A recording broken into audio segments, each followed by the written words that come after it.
Hi everyone, this is the multiples of 3 or 5 problem by Project Euler. The problem says, if we list all the natural numbers below 10 that are multiples of 3 or 5, we get 3, 5, 6, and 9. The sum of these multiples is 23. Find the sum of all the multiples of 3 or 5 below 1000. So we're going to reword this problem to make it more of a coding challenge. So the problem we will solve for is find the sum of two multiples, m1 and m2, below the given value x. The constraints will be that x can be greater than or equal to 1, but less than or equal to 10 to the power of 9. And our multiples can be greater than or equal to 1, but less than or equal to x. So step 1, we need to get the sum of all the multiples of the first multiple, m1, below the given value x. Step 2, we get the sum of all the multiples of the second multiple, m2, below the given value x. Step 3, we get the sum of all the multiples of the combined multiple, m3, which is equal to m1 times m2, below the given value x.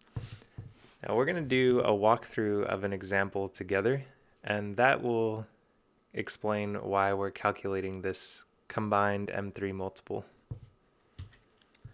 After we get those three multiple sums, then we will calculate the sum of the multiples, which is equal to sum of m1 plus sum of m2 minus sum of m3.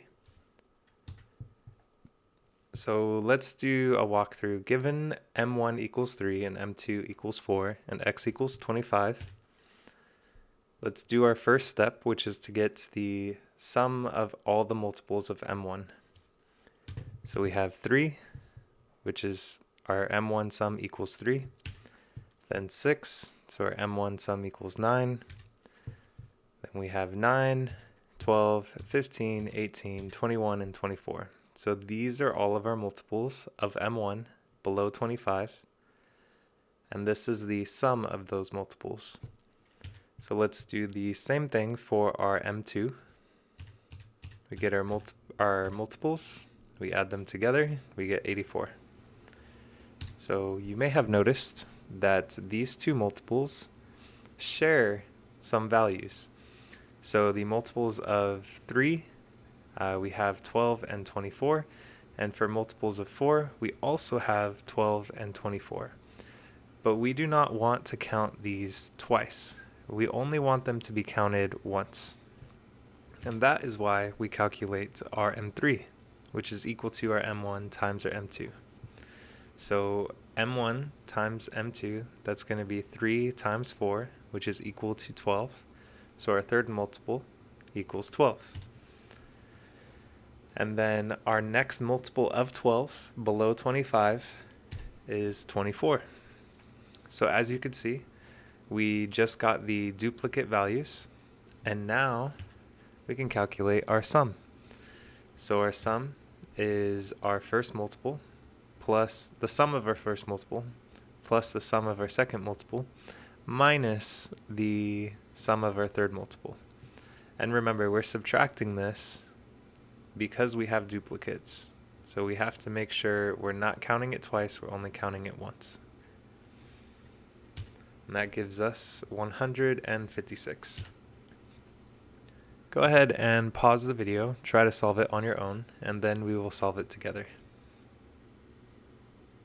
Okay, unlike HackerRank, there's no place for us to put our code, so we will have to use our own IDE. I am using Spring Tool Suite. I'll be putting my solution here, and these two methods are calling this solution. So in the first solution, or the first call, our x is 25, our m1 multiple, first multiple, is 3, and our second multiple, m2, is 4. The expected output is 156. And then our second call to the solution, we have 1000, 3, and 5, which is the Project Euler problem, right? 1000, 3, and 5. So before we get started, let's calculate our M3, which is going to equal our M1 times M2. Right, that way we start with all of our multiples. The first step, right, get the sum of the values of the first multiple. So we're going to say long M1 sum is equal to 0. And for I, we'll just say current number or current multiple equals our M1. And while our current multiple is less than our x value, then we will add our M1 to our current multiple. So basically, if we look at our first example here, then this will set our current multiple equal to 3. It'll go through the loop, and then it will add 3 to our current multiple. So that would be 6. And then it goes through the loop, adds 3 again. And it does this, sorry, let me correct that typo. And it does this until it reaches 24, right? Because it's going to loop through until the current multiple is greater than x or equal to x. Once the current multiple is greater than or equal to x, we exit the for loop. So it'll be 3, 6, 9, up until 24. And then we will add those numbers to our sum.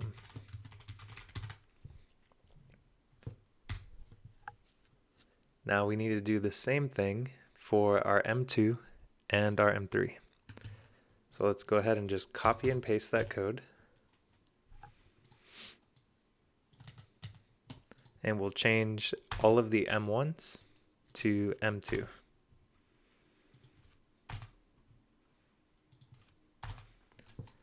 And we'll do that once more for our M3.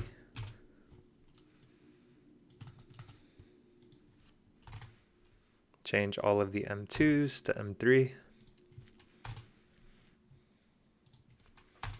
Okay, now that we've calculated all of our sums, our M1 sum, M2 sum, and M3 sum, then we can calculate the total sum of multiples of M1 and M2 below our given value x. We do that by saying our sum equals our M1 sum plus our M2 sum minus our M3 sum. Then we can return our sum. Or we can just delete that and say return M1 sum plus M2 sum minus M3 sum. Let's go ahead and execute this code.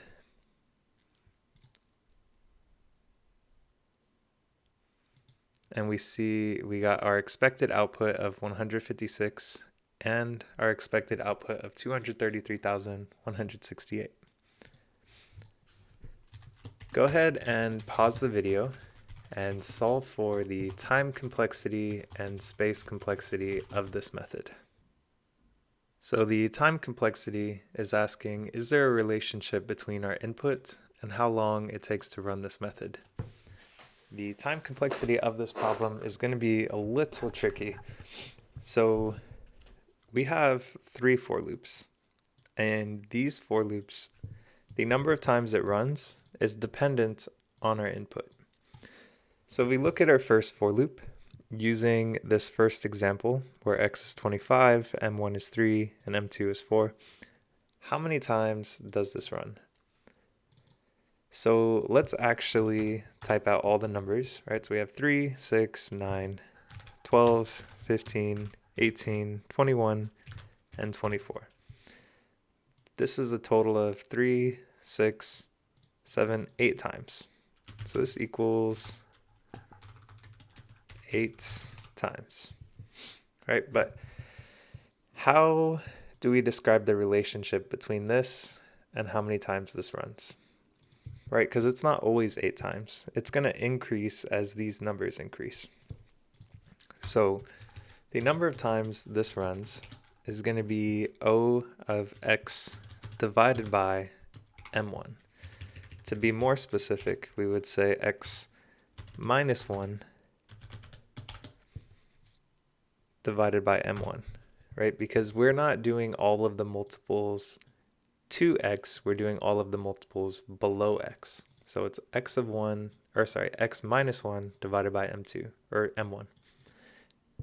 But we could simplify this, right? Because in big O notation, anytime we calculate our time complexity or space complexity, we drop the constants. So we would drop the 1 and say simply O of x divided by m1. Now that we know that, we know our other for loops, right? This is going to be O of x divided by m2. And this is going to be O of x divided by m3. But we can't say m3 because m3 is not our input. So in reality, but what is our m3? m3 is our m1 times our m2.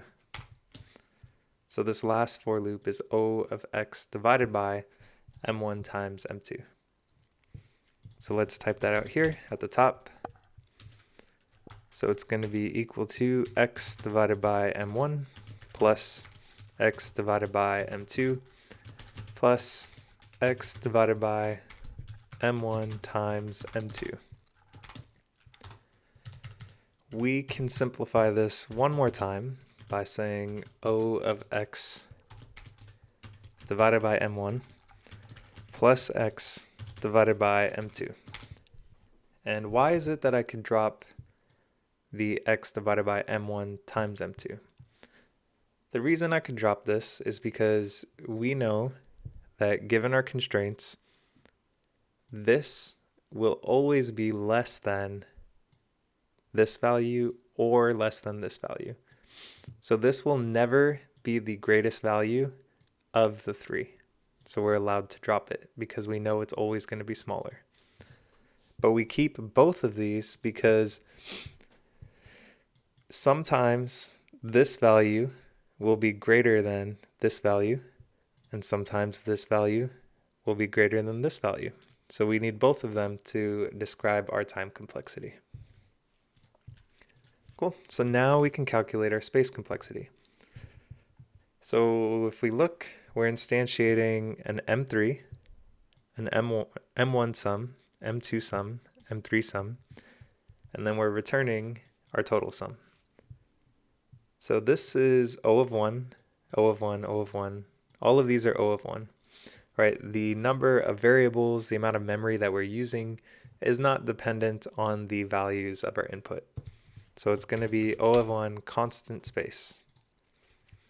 And that is it for time complexity and space complexity for this solution. There is one more solution that we're going to discuss that it has a better time complexity than the one we just solved for. For our second solution, we will be using a formula called sum of an arithmetic series. So this is the formula, and I'll explain what each of these values represent in relationship to our solution. So the overview of how we will solve: for each multiple m1, m2, and m3, we will first calculate n, and n is equal to x minus 1 divided by our multiple. Step 2, we calculate the sum. We do that by plugging in all of our values, n, a, and d. And then step 3, we calculate the result, which is sum of m1 plus sum of m2 minus sum of m3. So this is mathematically what these terms represent. So n represents the number of terms to be added, a represents the first term in the sequence, d represents the constant value between terms.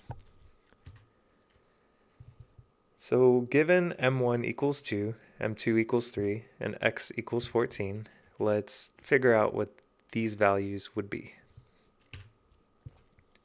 So n for m1, we have all of our multiples listed here, right? Starting with 2, then 4, 6, 8, 10, and 12, because we are getting all the multiples below x.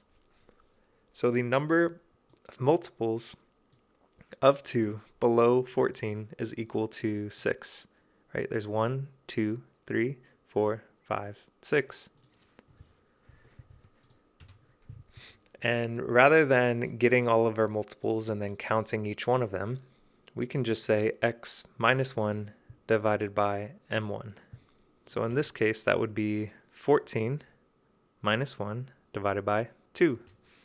So 13 divided by 2, that's 6.5.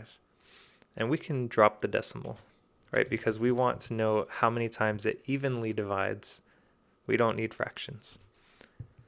So our n is calculated by saying x minus 1 divided by our multiple, and then dropping the decimal.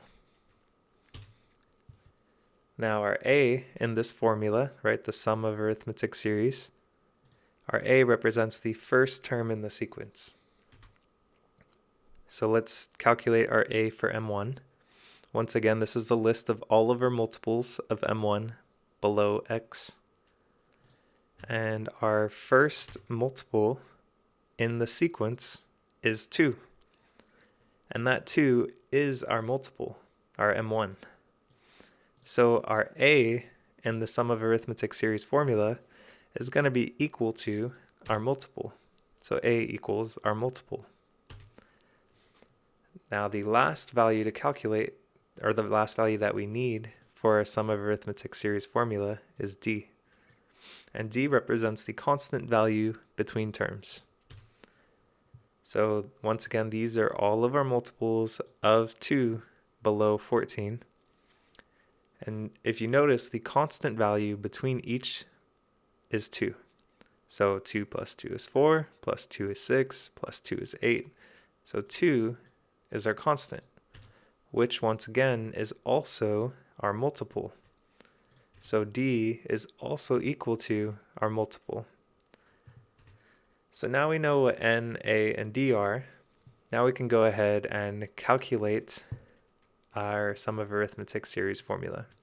So the first step is we got to get our n value, and we'll get our n for m1, m2, and m3. So n for m1, 14 minus 1 divided by 2, which is 6, because remember we're dropping the decimal. And then n for m2, 14 minus 1 divided by 3, right, divided by our multiple. And that is 4. And then n for m3 is 14 minus 1 divided by 2 times 3. And that is 2.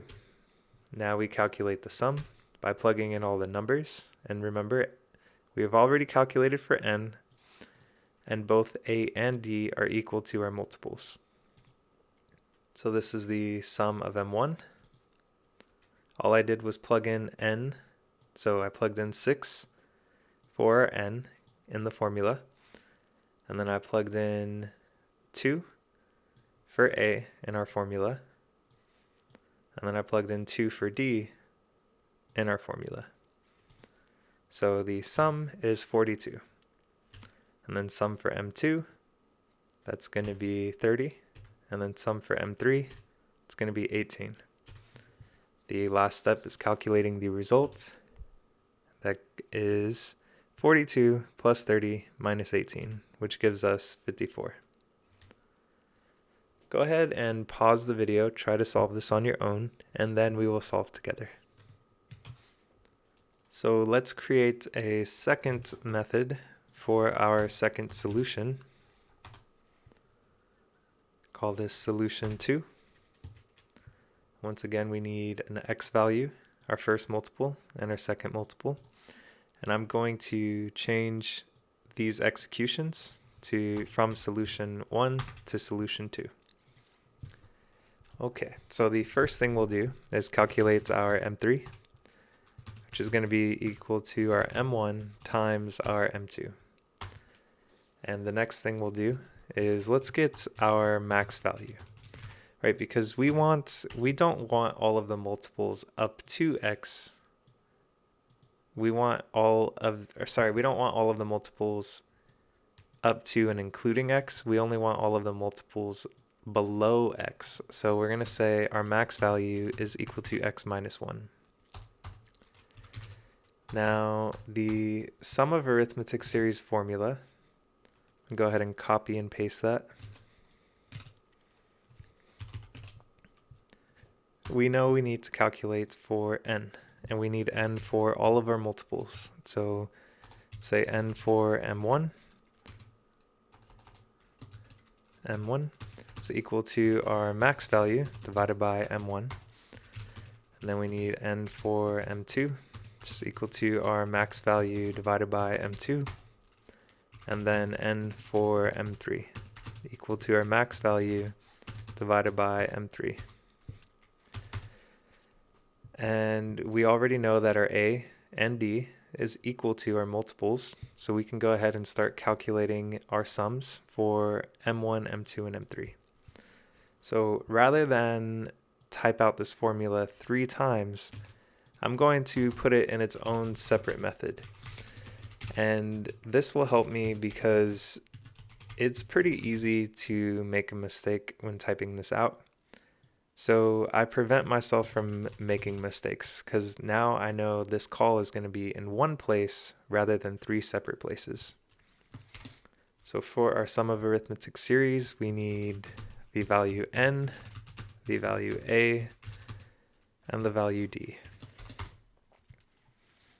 And I'm using doubles here because when this is calculated, it needs to be able to work with fractional numbers like 1.5 as an example. It can't work with only whole numbers or else it'll calculate the wrong result.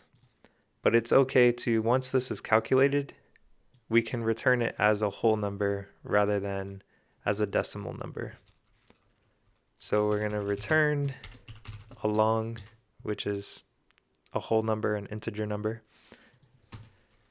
And our formula is n divided by 2 times a plus n minus 1 times d. Let me see if I made a mistake anywhere. Doesn't seem too happy. Okay, I just need to put this formula in brackets. There we go.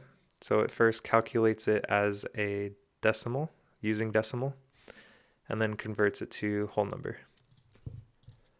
Now I will calculate for the sums. Sum of m1 equals our sum of arithmetic series, where our n is n for m1, our a is our multiple, and our d is our multiple. We're going to copy and paste this for m2. So we're going to change the m1s to m2.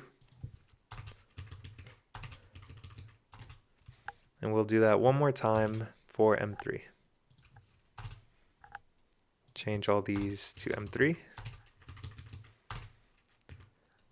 And now we can get our sum. And our sum is our sum of m1 plus our sum of m2 minus our sum of m3. Let's go ahead and execute our code.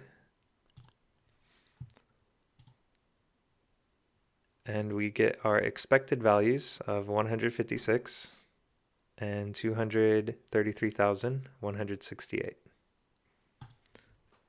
So go ahead and pause the video and calculate the time complexity and space complexity of this solution.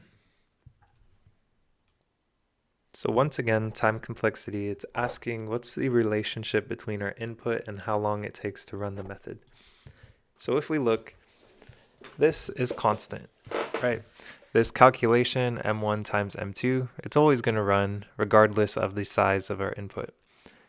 Same with this. Any arithmetic calculation is constant. So this is arithmetic calculation. There's no for loops. There's no, the time isn't dependent on the size of the input.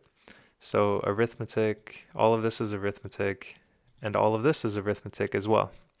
So this is going to take the same amount of time regardless of our input. So time complexity is O of 1, it's constant time. And our space complexity is going to be the same. Right, all of these values that we're storing, M3, max value, N for M1, M2, M3, we are using these the same number of times regardless of our input. So that space complexity is also constant, O of 1. So if we compare the solutions, we see that solution 2, so O of 1, is better than our first solution, where the time complexity is O of x divided by m1 plus x divided by m2.